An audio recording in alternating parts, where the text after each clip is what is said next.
I trust you will find your compensation to be more than satisfactory. We wish to make clear that we are pleased with the efficiency and thoroughness of your work. So much so that we have come bearing new tasks in need of your competent hand.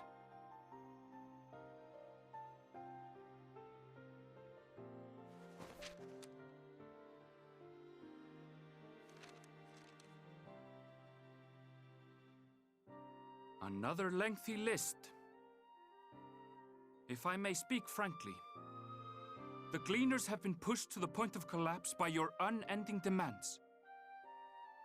We are not familiars to be exploited.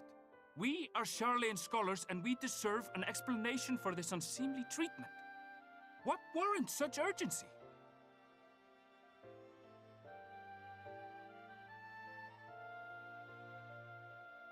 In an age long past, Charlean was charged with a momentous duty. And now that word of the final days hangs heavy in the air, the time has come for us to fulfill that charge. I can say no more, but I promise you this. All will be revealed in due course. And when it has, you will understand that your toil was in service to the greatest good.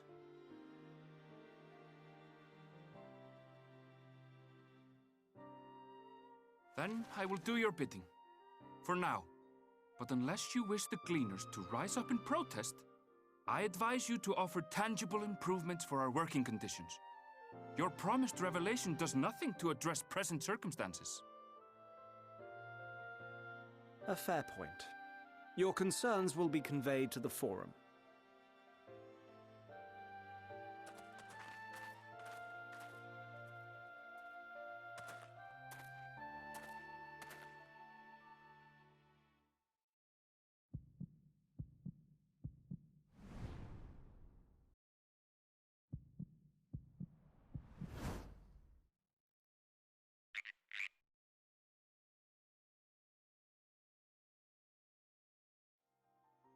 I hope that was informative. You may consider my debt to you repaid in full. While I do have my reservations about the Forum, I want to believe that they have our best interests at heart. Which is why I'm reassured that you're busy sniffing out the truth of things. We can ill afford to place all our eggs in one basket, this master plan of theirs, without first understanding the risks involved.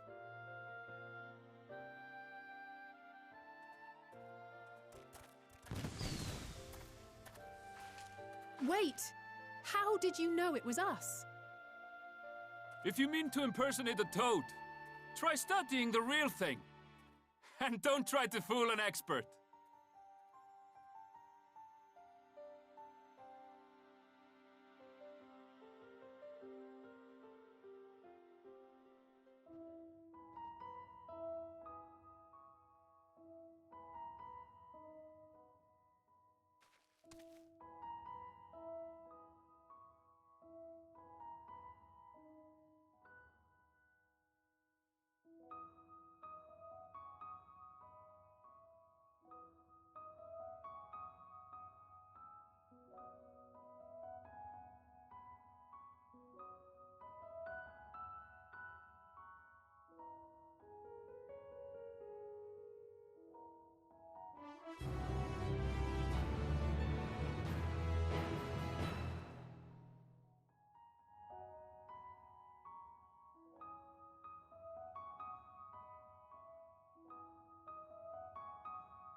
For you. The spell will keep it from wilting. She said you would need it for the journey ahead.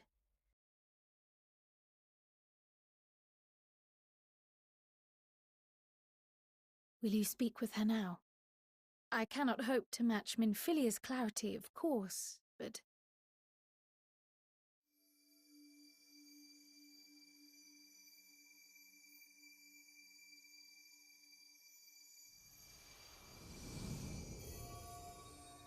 Thank you.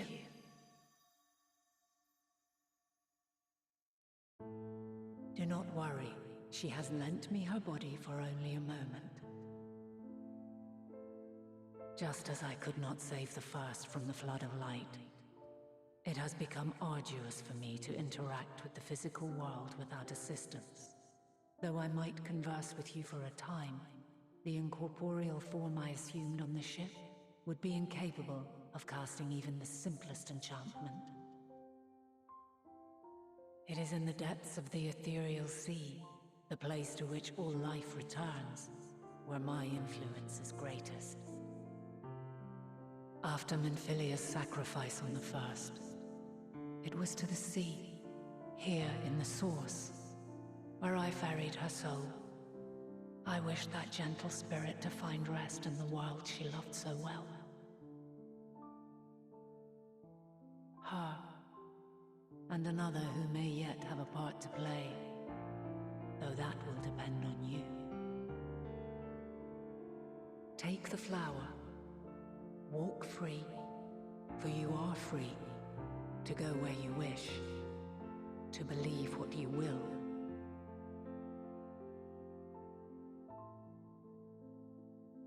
That bloom will be your guide, test and proof of your conviction. In darkness, seek joy. Surrender not to sadness, and see beyond despair.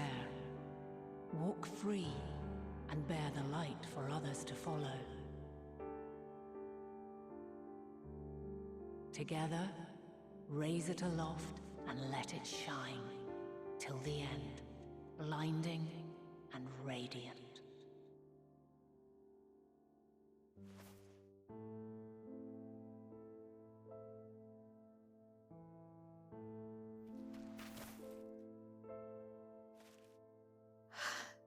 That was all too brief. Already she seems so far away.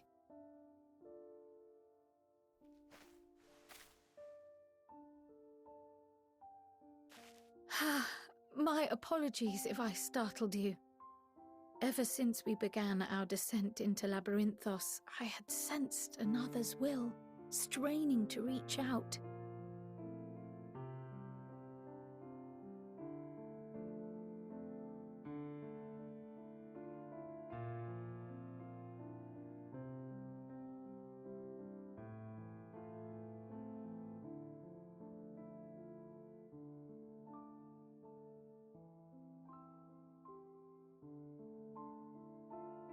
Even with my particular talents, though, I was unable to make a connection at first, so weak and tenuous it was.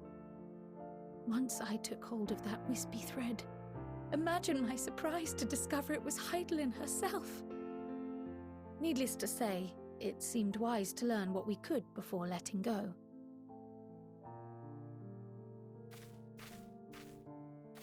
Her answers were more cryptic than I would have liked, but at least she left us with a guide of sorts, that unusual flower.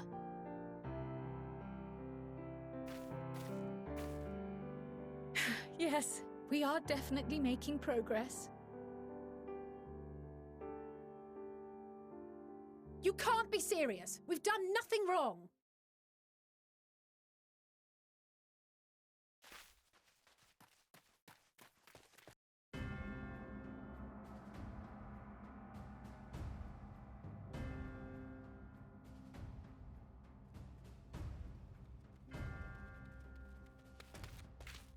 Master Fortuno? What business has the Forum with us? Obstruction and suppression, apparently. Mistress Baldessian, Our records show you facilitated the Scions' entrance into Sharlayan by claiming them as assistants for your organization. We are aware of your investigations. After alerting the major institutions to the presence of potential troublemakers, we received word from an Archean custodian. A group operating under the auspices of the students, skulking about Labyrinthos and engaging in clandestine behavior. Clandestine? We may not have entered Sharlayan as Scions, but we did naught to conceal our identities. Our only purpose in this city is to seek the truth. I can think of no reason why our actions should warrant the Forum's intervention. 'Tis not our way to discourage the pursuit of knowledge, but the timing of such pursuits must be considered, not to mention their potential impact. With the world in chaos, we, the true caretakers of wisdom, have committed ourselves to an undertaking that demands the utmost discretion. And we will not risk its success by turning a blind eye to disruptive foreign elements in our midst. What then is to be our fate? Will you put us on a ship back to Eorzea? The Forum will convene to examine your case. The results of said inquiry will determine your future in this city. As for your absent companion, he has already been detained. Graha! But why? Is reading a crime now, too? Reading is encouraged, celebrated even. Not, however, of the volumes shelved in the restricted section of the library.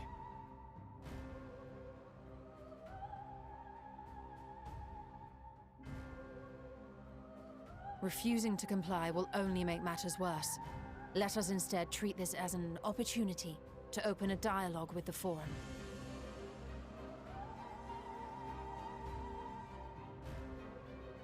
Silence is often one's best defense.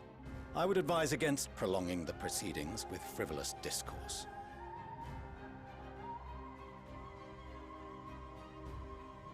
But enough. This is not the place for debate. The rostra await.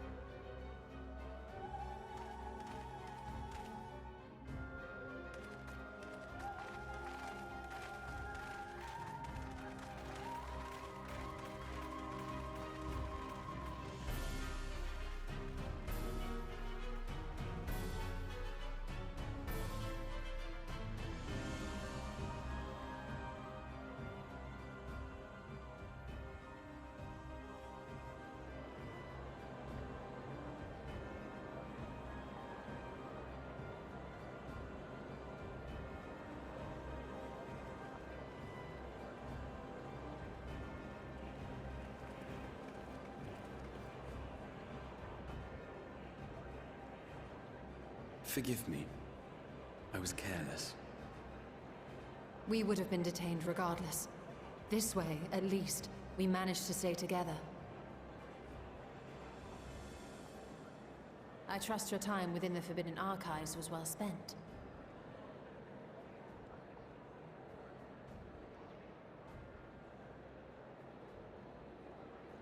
The Forum will come to order! This inquiry is now in session. As Speaker-elect, I will be presiding over the day's proceedings. Master Fortuner, would you be so kind as to restate the matter which compelled you to summon your colleagues with such urgency? As you are all aware, we recently denied Eorzea's request for Sharlayan assistance. Since then, certain individuals dissatisfied with our decision have taken it upon themselves to interfere with our work. They entered our nation masquerading as associates of the students of Baldessian. But these malcontents are better known as the Scions of the Seventh Dawn. These militants wield influence with both the Eorzean and Eastern alliances, and are inextricably involved with the crises presently afflicting the world at large. loose in our city. These warmongers sought to meddle with and expose matters of state secret. What are they, if not a dire threat to be expelled?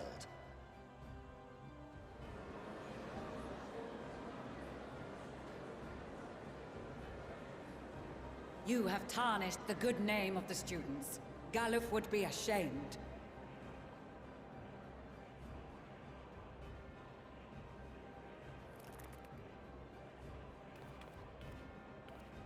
Galuf Baldessian was never one to forsake his fellow man.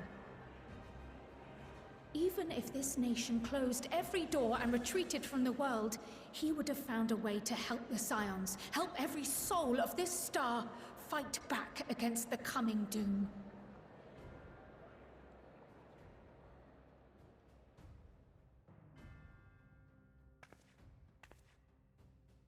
A terrible enemy stands poised to lay waste to all we hold dear. In the face of such madness, Eorzea reached out to Sharlayan, a respected ally, in the hopes of forming a united front. Was your curt dismissal truly the best you could offer? Or are you so preoccupied with your momentous duty of an age long past that even the end of the world is unworthy of your attention?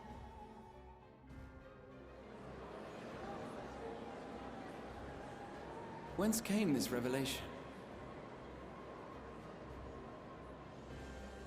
From the mouth of a Forum member within fortuitous earshot. Then it seems your findings support my own.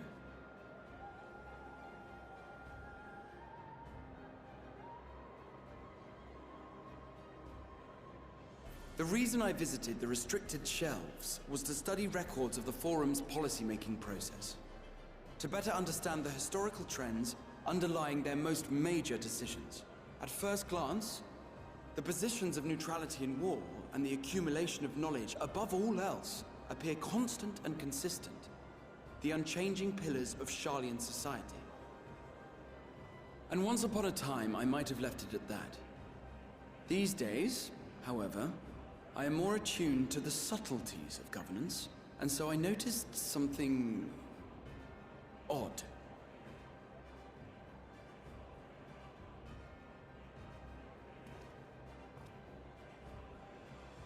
From a particular point in time, the purpose of these policies shifted. No longer was knowledge preserved for the benefit of society.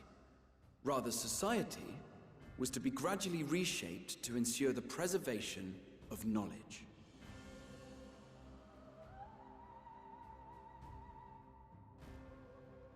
The most conspicuous and telling change was the one which befell Labyrinthos. Once little more than an oversized storehouse, an enormous allocation of funds saw it transformed into an advanced research and archival facility.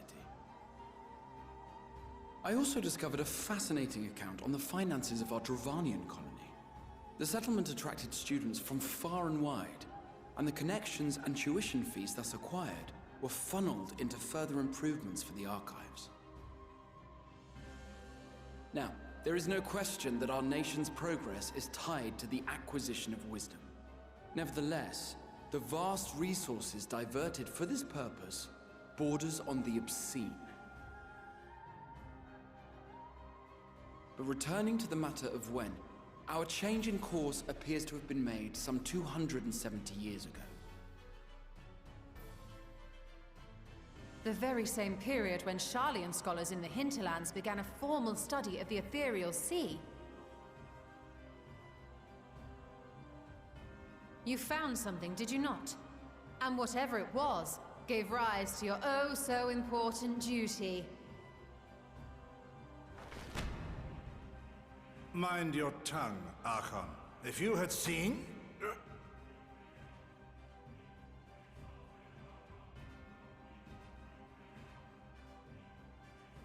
Yes. We are bound by a duty we cannot ignore. Knowing this, what would you have us do? Abandon our vital work and join you on the field of battle? We will never choose the way of the sword. We will fulfill our mission, not through strife and bloodshed, but survival.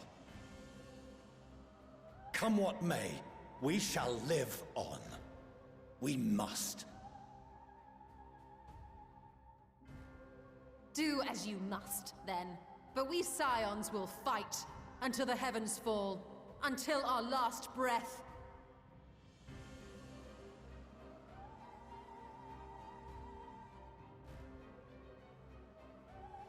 Such misguided zeal.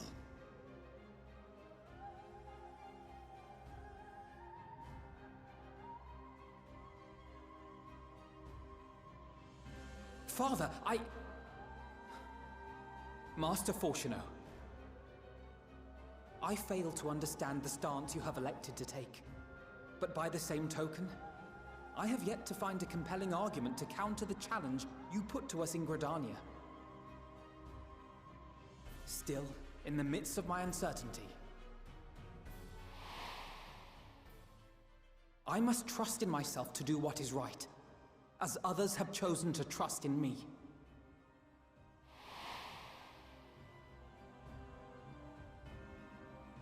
So I will continue, as I always have, weighing the consequences of my every action, and allowing my hope for the future to inform my decisions. That's quite enough. Have you all forgotten the reason for this assembly? Skolok Monteshane. He's the head of the studium and an old friend of my grandfather's. Honestly, every discussion devolves into some interminable debate. Terrible habit. Let's return to the topic at hand, By their own admission, these Scions have resolved to fight alongside the Eorzean nations against the doom which swift approaches.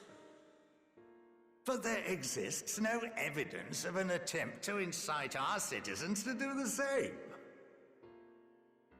Furthermore, while our decision may well have been the correct one, we cannot simply bull our way through these disagreements without inviting doubts or objections. Put yourselves in their place. Who among you would leave a tome unopened if an elder forbid you read it with no reason given? No. If we're to quell further discontent, then we must conclude this matter with a fair and even hand.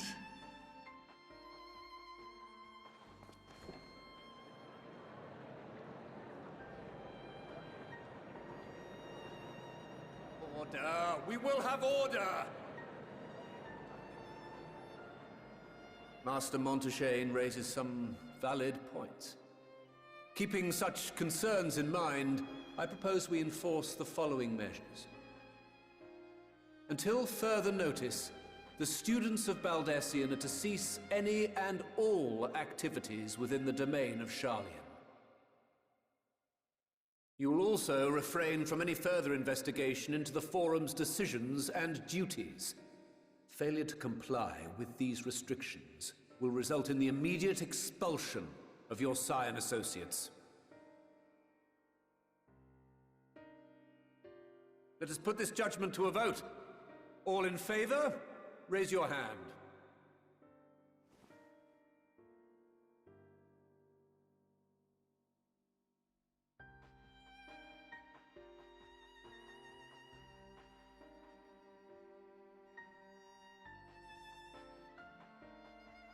I count 51 for and 48 against. The proposal is passed. Students, Scions, you have heard the Forum's judgment. Pray abide by it, or face the consequences.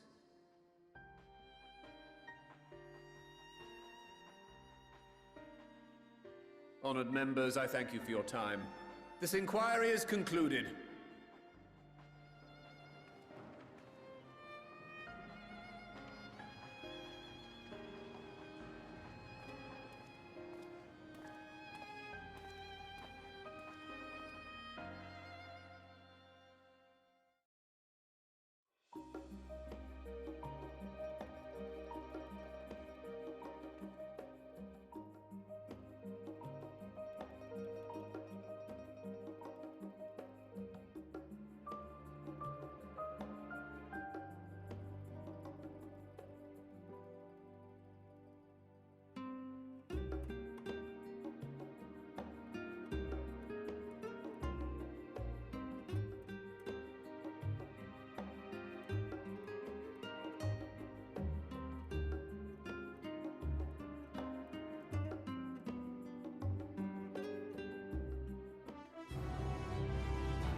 Welcome home, my lady.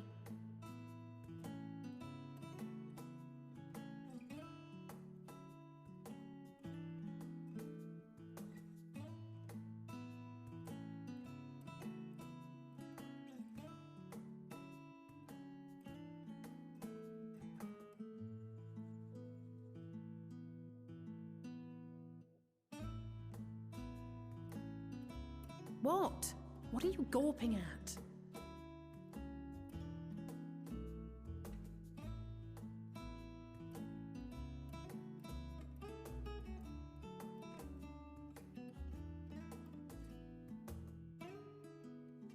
Oh, gods, please don't. It makes me feel like a spoiled princess.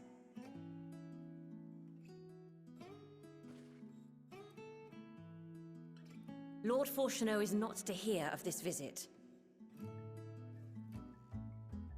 And I should also like the children to have their gifts, ere my husband makes his return. As you wish, my lady.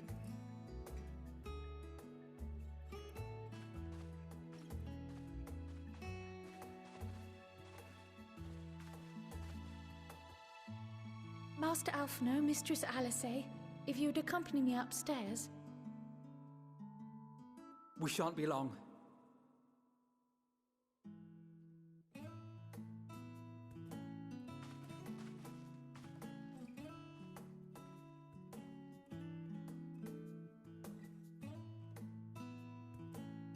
The twins have been sending letters home from time to time, recounting their latest adventures. I am sure they withhold certain details, of course, if only to keep me from worrying. Yet a mother worries all the same. In the early days especially, I tried to support them as best I could, sending the Scion's coin and other such donations. Fortunately, they have found the strength to overcome adversity time and time again. Their words grow more confident with every letter, their depictions more vivid. The triumphs and defeats, the joys and sorrows.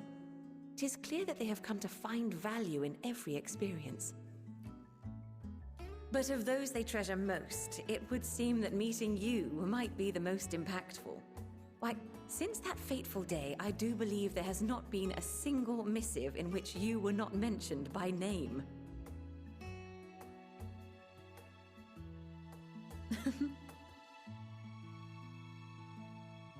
It is plain they care for you, and I am glad they have such a steadfast companion watching over them. Under normal circumstances, I would offer you tea, but alas, these are anything but. In any event, why don't you keep me company whilst we await my children's return? Perhaps you might regale me with a tale or two of your exploits.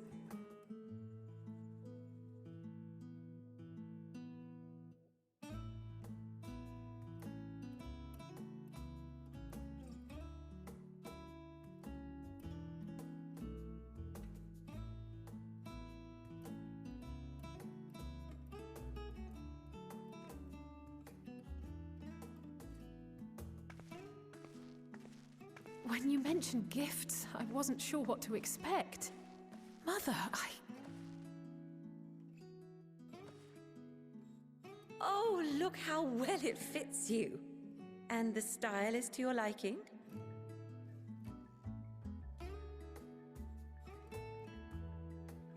It's perfect. Exactly what I would have chosen. But please, tell me you had something different made for Alphino. Naturally. You are hardly little children anymore. And while I shall miss dressing you in those precious matching outfits, I must respect the individuals you have grown to become. See for yourself.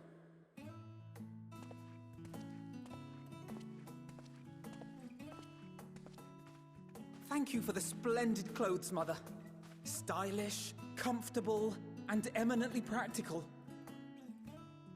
I am so glad you like them. They are, however, missing one final touch.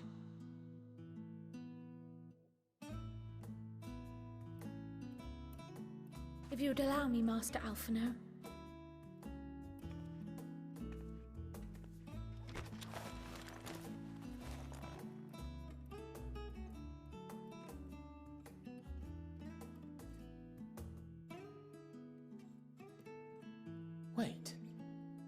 Are these...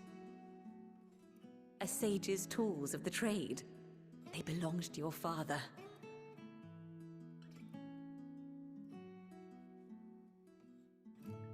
Though he may as well be chained to his desk these days, as a student he was often called upon to venture into the field. He wielded those armaments, both to heal and to harm in no few battles. None so fierce as those you two have braved, perhaps, but battles nonetheless. Thus did I pull them out of storage, to show you that he was not always the man who stands in vehement opposition to you now. And also because it would be a terrible waste of ridiculously expensive House Leveilleur commissioned artistry.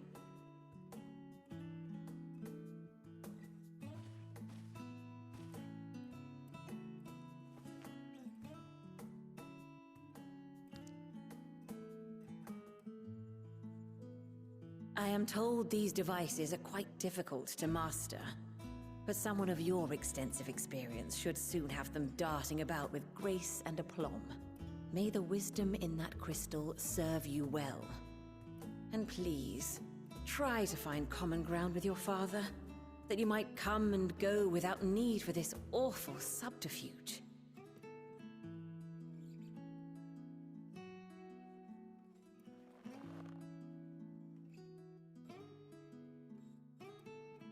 We will, Mother. I promise.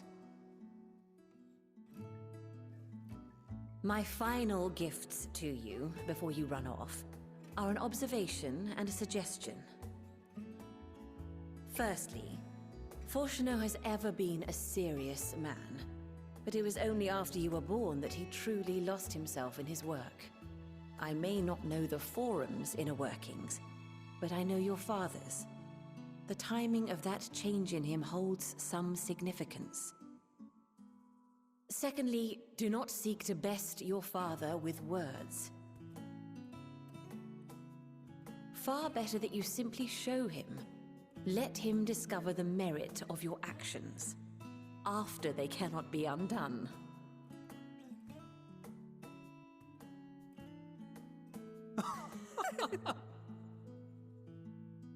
Oh, Mother. We shall take your wisdom to heart. Thank you again for these gifts, and farewell for now. Safe travels, my children. Eat well, stay warm, and keep your friends close.